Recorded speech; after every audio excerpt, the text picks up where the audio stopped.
Hello friend, Rita রায়ের রান্নাঘরে তোমাদের সবাইকে স্বাগত।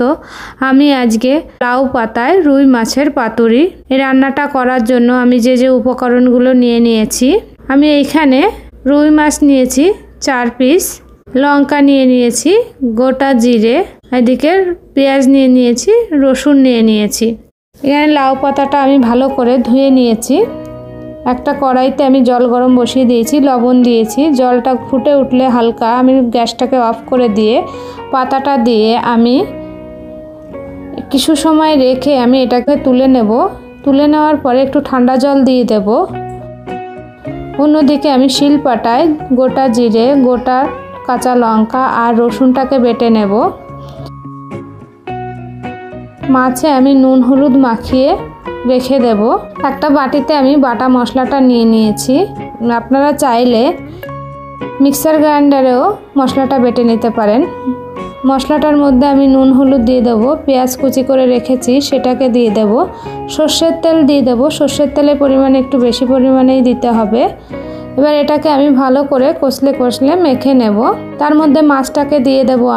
মাছটাকে দিয়ে আমি খুব ভালো করে মেখে এটাকে আধা ঘন্টা মতন রেখে দেব। আপনাদের হাতে টাইম না থাকলে 10 মিনিট বা 15 মিনিট রেখে দিতে পারেন, আর টাইম না থাকলে নাও রাখলে হবে, সঙ্গে সঙ্গেও রান্না করতে পারেন। এই যে আমি লাউ পাতাটা বিছিয়ে দিলাম।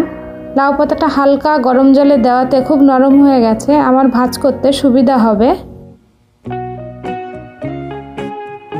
এবার কিছুটা মশলা দিয়ে আমি মাছের পিসটা দিয়ে দেব।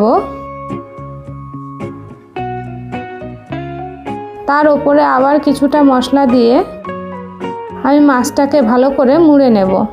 ওপর দিয়ে একটা লাউ পাতা দিয়ে দিলাম। মুড়ে নেওয়ার পরে একটা সুতো দিয়ে আমি সামান্য পরিমাণে বেঁধে নেব। সুতো দিয়ে বাঁধার একটাই কারণ যে আমি যখন কড়াইতে এটাকে ভাজবো তখন উল্টে দেব, তখন খুলে না যায়, এই জন্য আমি সামান্য বেঁধে নিলাম। আপনারা একটু বেঁধে নেবেন। আমি আর একটাও করে দেখাচ্ছি। রুই মাছ দিয়ে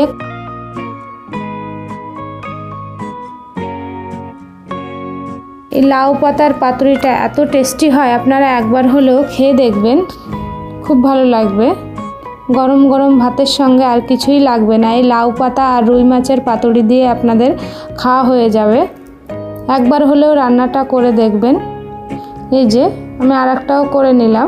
সেমভাবে আমি মুড়ে নেব। মুড়তে খুব সহজ হয় এইভাবে, যদি একটু গরম জলে পাতাটা হালকা একটু ডুবিয়ে রাখা হয় কিছুক্ষণের জন্য।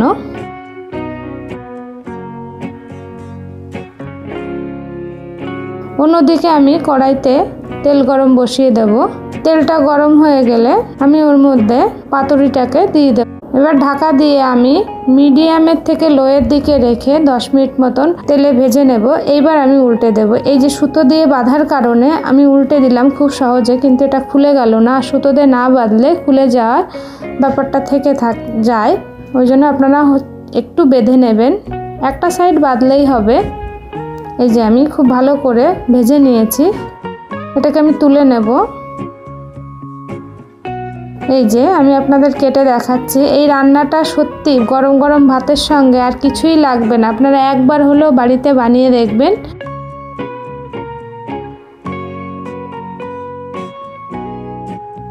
আর রান্নাটা ভালো লাগলে আমাকে কমেন্ট বক্সে জানাবেন রান্নাটা কেমন হয়েছে।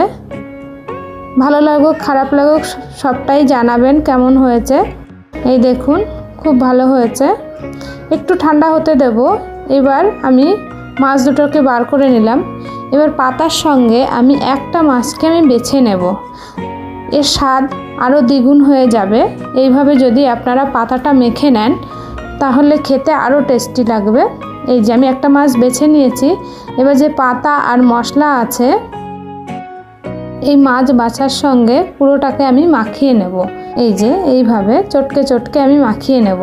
পাতুরির স্বাদ দ্বিগুণ করে দেবে এই মাখাটায়। আপনারা একবার হলেও এইভাবে মাখিয়ে খেয়ে দেখবেন, মানে এইভাবে পাতুরিটা করে আর এই মাছটা বেছে একসঙ্গে মাখিয়ে আপনারা খেয়ে দেখবেন। আর রান্নাটা ভালো লাগলে আমার চ্যানেলটিকে সাবস্ক্রাইব করবেন, লাইক করবেন, কমেন্ট করবেন। আর রান্নাটা দেখার জন্য আপনাদের সকলকে অসংখ্য ধন্যবাদ।